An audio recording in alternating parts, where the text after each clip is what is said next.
We need a jack. This is jack specifically for like SUVs. You can turn that up and down. Obviously a 4-way lug wrench. I use gloves.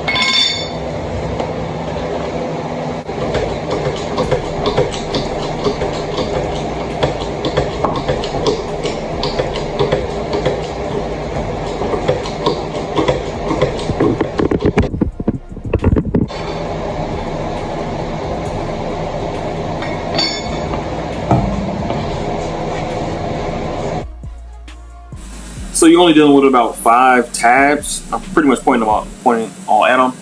You're going to need that special tab remover. Thing is, like, I got this a while ago, about a year ago, maybe 2 years ago. It's about $5 at the auto parts store.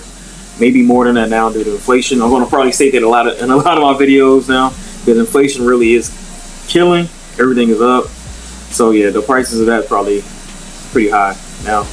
But other than that, man, it's pretty simple. Move the tabs, and it shows you your battery location.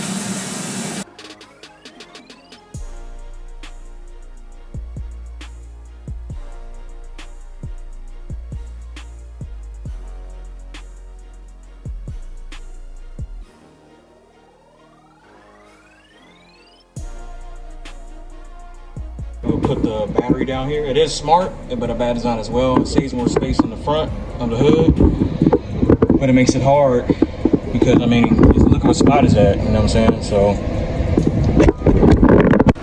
all right, so my other phone, is blurring out, but once again, basic connector, boom.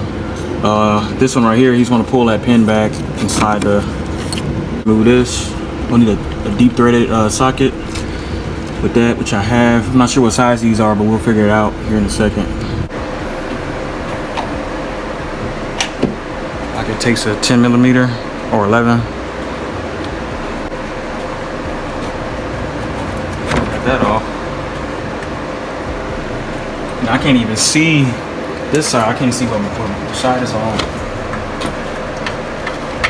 Oh, it's not needed. It's not needed because that's why the cable's here. I'm just realizing that. I think this is the power cable, it's blue. And this should be the negative one. Yeah, I think that's it. This is a better angle on my phone than it is on here. But I'm not sure if that's it. I think that's it, yeah. I gotta take that off, I believe. This one takes a 1/2 or 12mm. Okay, for some reason, I guess it's just too hot in my garage, so my phones keep overheating. But you gotta pull this out, and then you'll be able to move the battery. And then you have I'll show y'all in a second.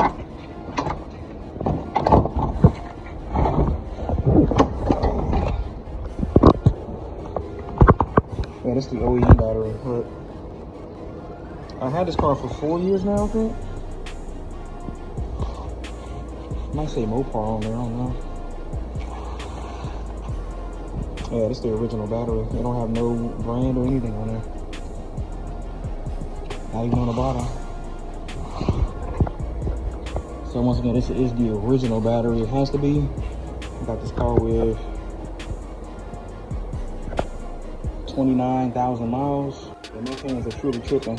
But if you want to take the negative off, see that, and then you want to take that off with it, because it's going to be hard to put that back on if you try to put it in there. And this is the piece I was talking about. It's clamped on by this. And this is where that, this right here goes. This is where this goes, so you got to pull that out. That's pretty much it, man. That's all came out. It's like hooked in, so you want to make sure you hook it back in. Other than that, that's pretty much it. How you do it, I'll show y'all the install. I gotta go get the battery from I think I gotta go to AutoZone or O'Reilly's, but it's all expensive for the most part. It's all the same price. Other than that, that's it. I'm gonna take this off. This holds on by 11mm or 10mm hex socket. All right, just remember you need a 11mm deep hex socket to put this. I don't know what you call this piece, but to put that back on, it's the thing that covers, that holds the battery in. So make sure you remember to use 11mm deep hex socket.